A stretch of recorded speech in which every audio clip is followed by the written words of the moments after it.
Bonjour à tous, aujourd'hui je vous parle encore de la collection Une heure lumière avec Un pont sur la brume de Keith Johnson, un texte qui a reçu le prix Hugo et le prix Nebula du meilleur roman court. Kit Menahem Datsyar est le meilleur architecte de l'Empire. Il a été engagé pour construire un pont qui enjambera le fleuve de brume afin de relier les deux parties de l'Empire bien plus facilement que par les bacs actuels. Il s'agit d'un travail titanesque, le fleuve mesurant pas moins de 400 mètres de long, l'endroit choisi pour ériger le pont, qui devrait l'occuper pendant plusieurs années et modifier en profondeur la vie des habitants de Procheville et Loinville, les cités aux deux extrémités du futur pont. Le récit, qui pourrait être entre fantaisie et science-fiction, va se concentrer sur Kit, son arrivée dans le village, sa découverte des gens avec qui il va partager plusieurs années de sa vie, et sur toute la période de construction. À première vue, on peut paraître dubitatif devant un récit qui va nous raconter juste la construction d'un pont.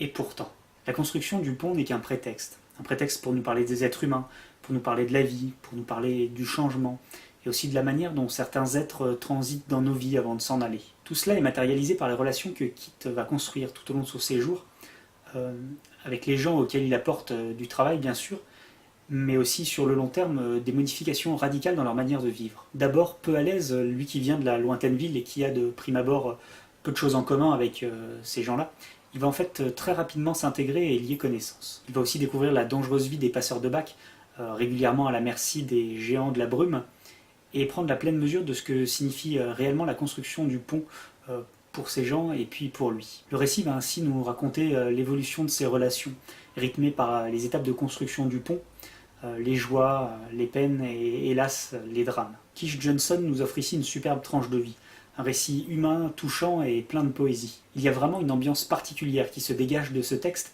et parfois on a presque l'impression de naviguer nous aussi sur le fleuve de brume. Encore une fois, la nouvelle collection du Bélial fait mouche avec cette excellente novella pleine de poésie, qui en plus nous permet de découvrir une autrice quasiment pas publiée en France. Voilà, c'est terminé pour aujourd'hui, j'espère que ça vous aura plu. Si c'est le cas, n'hésitez pas à liker, partager, commenter et vous abonner, ça fait toujours plaisir. En attendant, bonne lecture à tous et à la prochaine!